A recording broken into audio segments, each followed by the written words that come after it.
السلام عليكم ورحمة الله وبركاته. كي دايرين اخوات؟ ان شاء الله تكونوا بصحة جيدة، وكنشكركم على دعمكم ليا في القناة ومرحبا بكم عندي اليوم في فيديو جديد. اليوم بغيت نشارككم بسطيلة ديال الحوت اللي بغيت نقدمها ان شاء الله بواحد الطريقة مزيانة ومبسطة.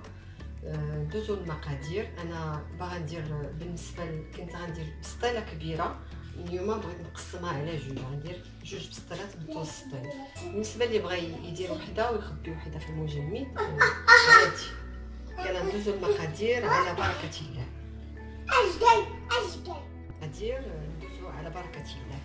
غنحتاجو، انا استعملت هنا كيلو ديال الكروفيت، هو اللي من الاحسن تشريوه طري وتنقوه في المنزل. استعملته. وبالنسبه للقشور ديال الكروفيت سلقتهم في شويه الماء وصفيت من القشور، خليت غير الماء فقط، هو اللي ان شاء الله سلقت فيه الفيرميسيل على هذا الشكل. الفيرميسيل ها هي، انا كنستعمل الفيرميسيل ديال الروز على هذا الشكل تتكون. خليت حبات ديال الكروفيت على هذا الشكل، خليتهم للتزيين. عندي هنا كيلو ديال الكالامار، على حسب الكميه اللي بغات تستعمل. نص كيلو، انا بالنسبه لي غنستعمل نص كيلو في الوحده. عندنا الشوبينيون داك الاسود اللي سلقته في الماء، وغادي نديرو ان شاء الله نشحرو في النار مع شويه الزبده وشويه ديال العطريه. عندنا في التوابل القزبر والمعدنوس. عندنا الثومه، حكيت الثومه شي راس ديال الثومه كبير، ودامه ديال البنه ديال الحوت. وعندنا مطيشه الحك، عندنا هذه الهريسه اختياريه. عندنا هنا مطيشه الحك. نستعملوا المقدار، دابا نقول المقدار شحال غنحتاج. عندنا الفرماج احمر والموتزاريلا، انا استعملت جوج ديال الانواع. عندنا الكميه اللي بغيتو في الاخير تضيفوه.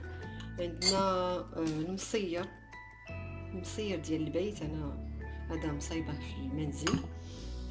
عندنا الزيتون مقطع رقيق اللي بلا عظم. عندنا صوص الصوجا غنستعملها. عندنا بطبيعه الحال الورقه، انا هنا خديت كيلو ديال الورقه. عندنا التوابل، التحميره، الملح، البزار، الكمون. ومنين غندوز ندير المقادير ديال التوابل غادي نذكر المقادير ان شاء الله. سمك الميغنون او اي سمك كبير، انا استعملت هذا السمك، ما بغيتش نقطعو، تنقطعو قطع عاد نوري لكم. انا كاين الاخوات كاين اللي تتبغي تفورو، تشدي الكسكاس وديري فيه الماء وديريه فيه يفور، ها هو منقي ما فيه لا والو، نقي. انا غنقطعو وغادي نقليه في شويه ديال الزبده. ندوزو للتتمه ان شاء الله. هي جميع المكونات ديال البسطيله راه ان شاء الله كتكون بطريقه سهله وتحضروها في البيوت ديالكم مع الزبده حتى هي ما ذكرتهاش. ها هما جميع المكونات، ها هما. غنبدا دابا ان شاء الله في الطريقه ديال التحضير. غناخذوا بول زجاجي ولا اي حاجه فاش نديروا فيها جميع المقادير اللي غنستعمل. الفربيل على هذا الشكل، والثومه والتوابل غنضيفوا،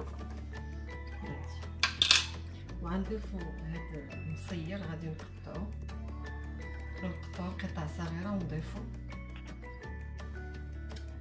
المصير وقطعته قطع صغيره.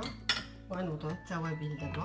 ما نساو ما نكثروش الملح لانه درت المصير مالح. وغنضيف ضمات كنور ديال الحوت. سمحوا لي صوتي ضاربني شويه البرد. غنضيف شويه ديال الملح على هذا الشكل. غنضيف معلقه صغيره ديال البزار، حيت باقا غنضيف الهريسه. معلقه صغيره ديال البزار،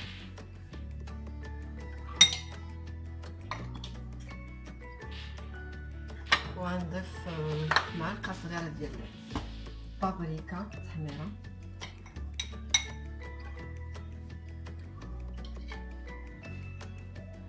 ضفت انا معلقه ونصف صغيره. وغنضيفو الكمون، من الاحسن يكون الكمون ديال البيت. غنضيف معلقه صغيره ونص ولا معلقه كبيره، وغنضيف معلقه صغيره ديال الخرقوم،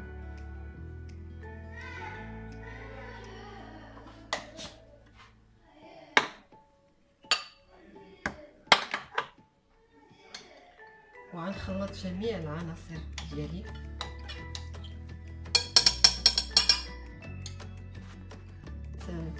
انا تنبغي نخدم بيديا، غنزيد كاع الشرموله بحال هذا الشكل، نضيف لها واحد شويه ديال الماء،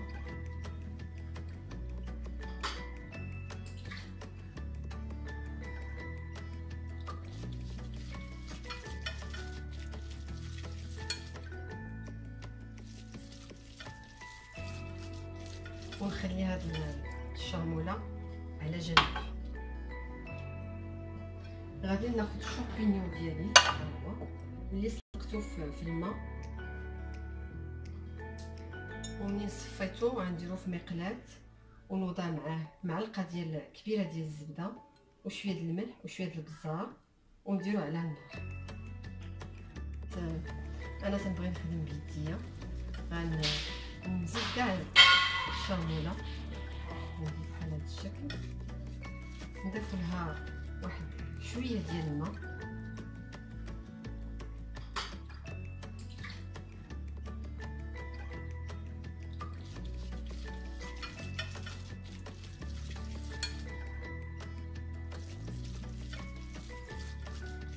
ونخلي هاد الشرموله على جنب. غادي ناخذ الشامبينيون ديالي هو اللي سلقته في الماء، ومنين صفيتو غنديرو في مقلاة ونوضع معاه معلقه كبيره ديال الزبده وشويه ديال الملح وشويه ديال البزار، ونديرو على النار. وفي هذا الاثناء انا قطعت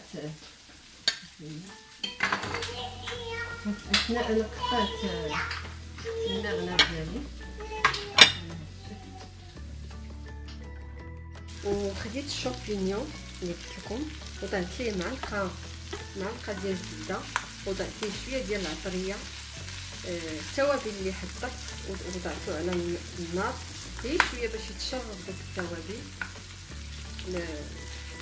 الربيع والثومه، وخديت شويه من ديك التوابل ودرتو فيه.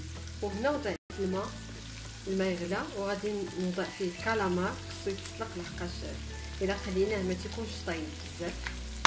وغادي ندوزو ان شاء الله للميرنا نشوفوا شنو غنديرو.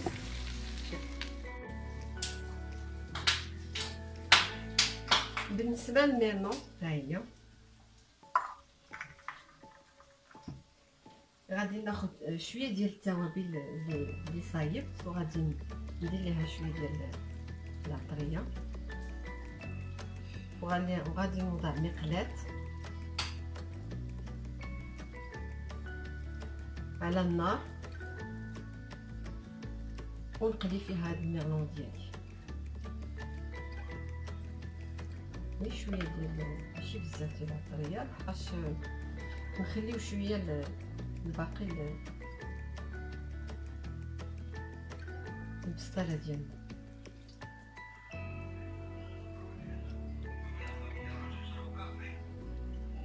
ونكمل بهذه الطريقه. الكرافات البنات انا غنوضع عليه معلقه كبيره ديال الزبده بهذا الشكل، وشويه ديال الملح وشويه ديال البزار فقط، ونوضعوه على النار.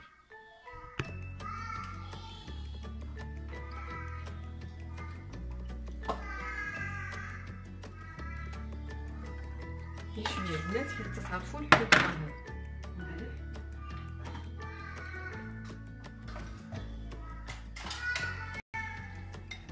شويه ديال البزار شويه ديال الملح فقط. غنوضعو على النار. ها هو البنات الكروفيت، ها هو كاين دغيا تيطيب هو الكروفيت واحد 5 دقائق دغيا تنشف. وطيب مقلاه اخرى هنا غادي ندير فيها الميغنو، وها الكرامار وضعتو حتى هو تيتسلق يندوز شويه. والميغنو ديالي غنوضعها تكرا دابا. الميغنو هي على هذا الشكل، درت ليها شويه ديال الدقيق وغنوضعها تقلى.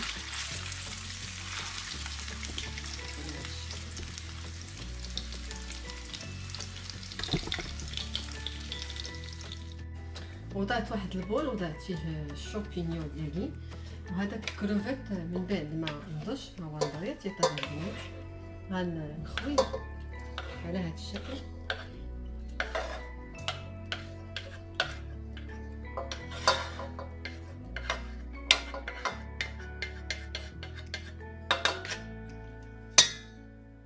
ونكمل التتيمه.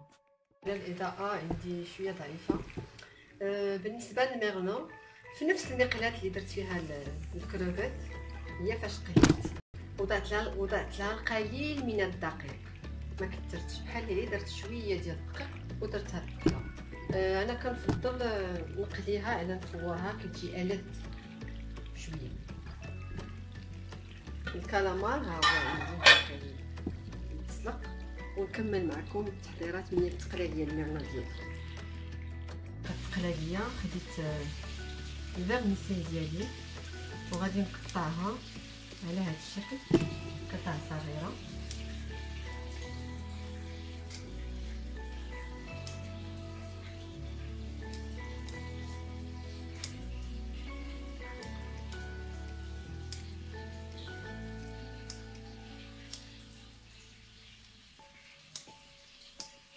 بالمقص. ووضعت مقلاة على النار وضعت فيها قليل من الزيت،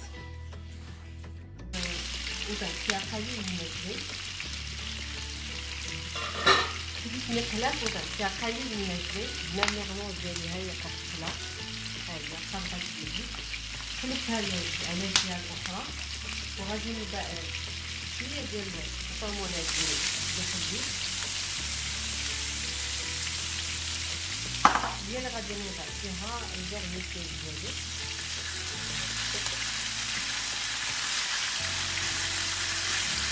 نخلي فيها الفيرميسيل كامله.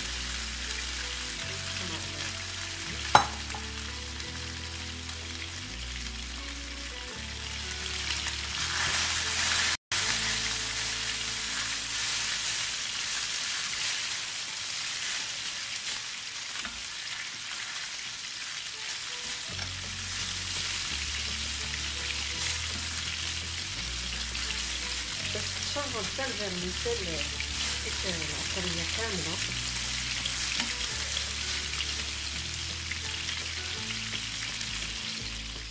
وضعت الفيرميسيل مع الكروفيت. وبالنسبه للميغنو ديالي ها هي من تقلات، حاولت نقيها على هذا الشكل، حيد لها لا كاين شي شوك، ما هي اصلا ما تيكونش فيها الشوك، على هذا الشكل. ونخليها طرف كبار على هذا الشكل.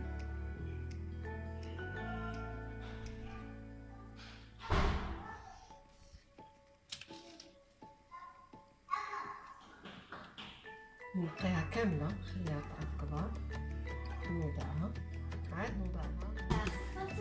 ومن بعد البنات ما نقيت الميغنو ديالي على هذا الشكل غنوضعوها نضيفوها. انا خديت خديت بانيو كبير باش نخلط فيه، ما كفاينيش هذاك البول الصغير على هذا الشكل. وغنضيفو ليه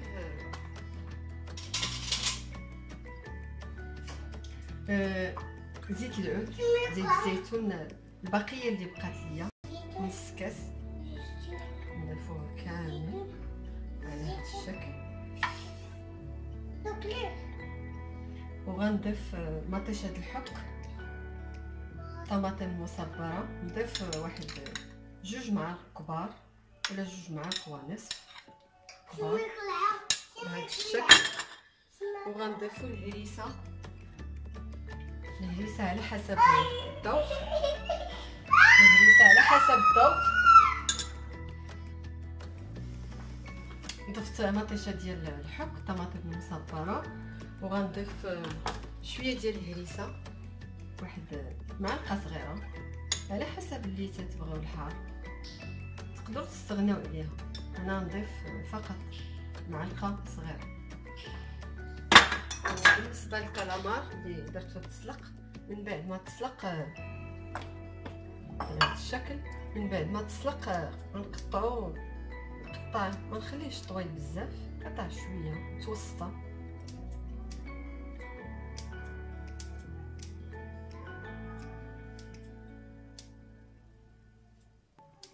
على هذا الشكل نكمل بهذه الطريقه.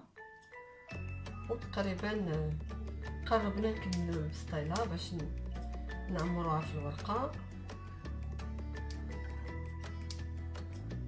والكالامار نضيف ليه شويه ديال التوابل، ما بقاش ليا انا هذاك التوابل اللي درت، الا تقادت تعاودوها، تعاودوا ديروا كميه قليله باش تكملوا.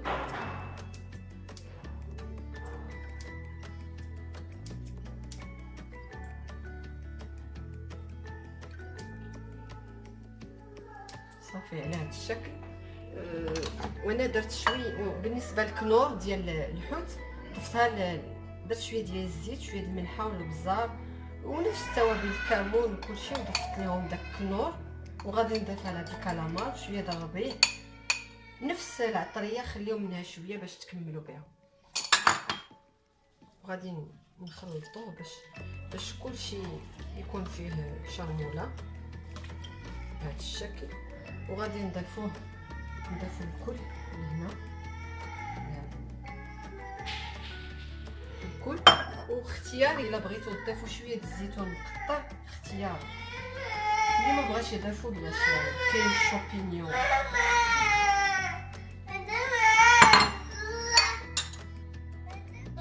وها هي الكلشي خلط، بقيت تخلطوه حتى ينسجموا كاع العناصر والمكونات ديال الزيت واللي ضفنا في الاخير.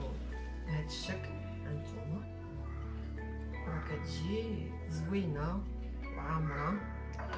وغادي نضيف في الاخير صوص صوجا، واحد المعلقه كبيره،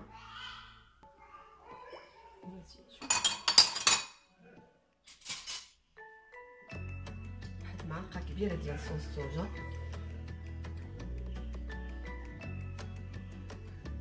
معلقه وربع.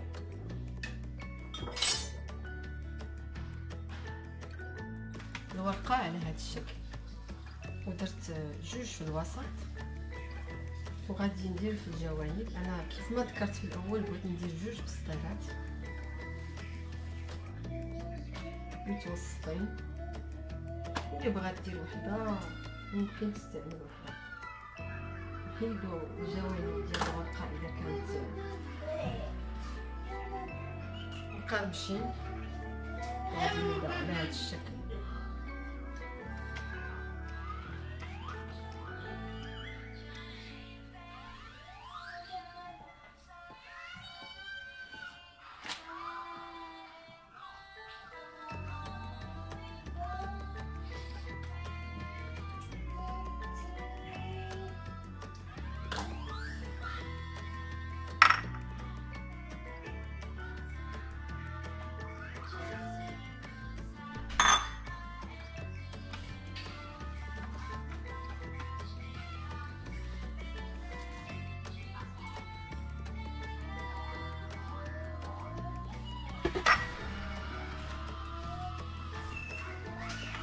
الشكل ونديروها بهذا الشكل.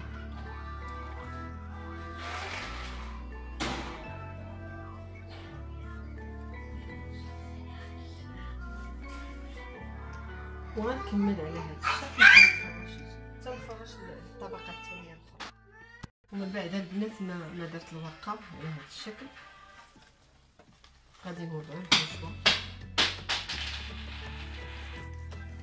غنوضع الحشوه ديالي ونقسمها بهذا الشكل.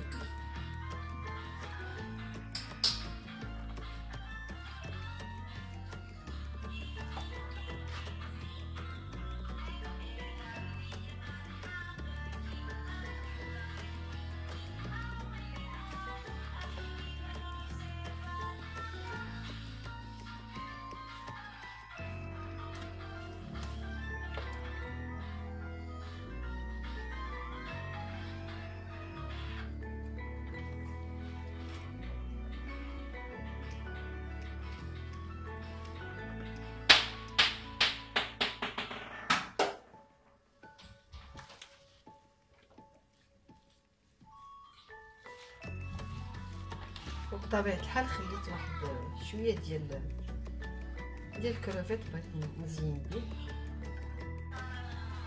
وبطبيعه الحال الاخوات ولا البنات ولا اللي كيتفرجوا في الفيديو، قبل ما نوضعوا البسطيله الحشوه ديالنا نتذوقوا الا ناقصنا الملحه ولا البزار، ولا بغيتوا الحار كتير على حسب اللي بغيتوا تذوقوها، عاد نوضعوها ان شاء الله. ضروري البنه، شوفوا البنه كي جاتكم. ومن درت الطبقه كملتها، غادي نوضع طبقه اخيره ديال الفرماج احمر، الفرماج موتزاريلا كيتو، غنوضعو بهذا الشكل. وعاد غادي نسد البسطيله.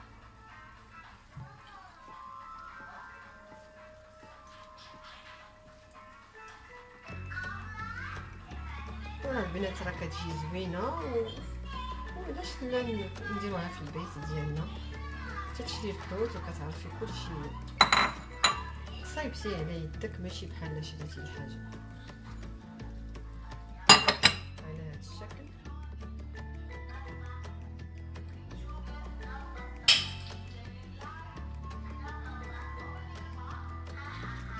على هذا الشكل ونوضع قليل من الزيت، قليل فقط، قليل.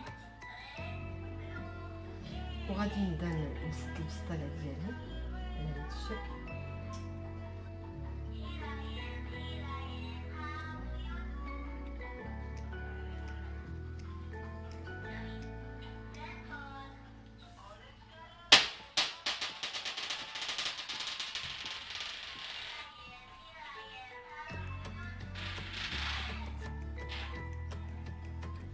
وغادي نسدها وغادي نضع قليل من البيضه، خديت بيضه طرفتها على هذا الشكل. وغادي نبقى نسد البسطيله ديالي.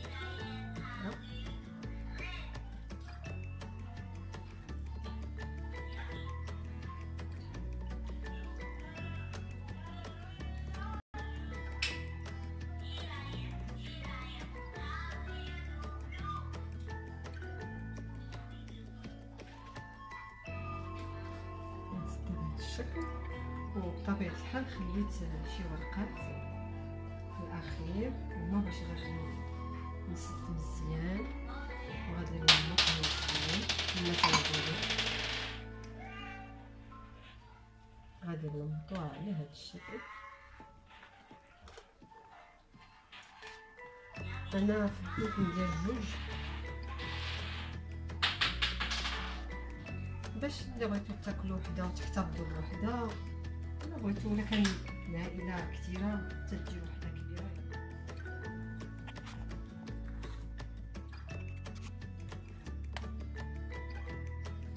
من بعد نتقبوها على هذا الشكل.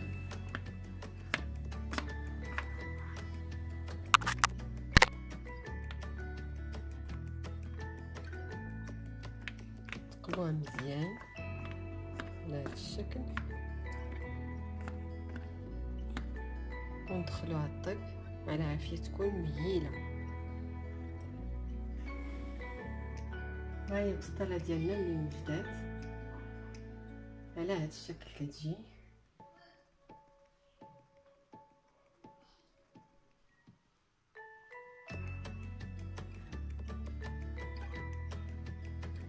بالصحه والراحه.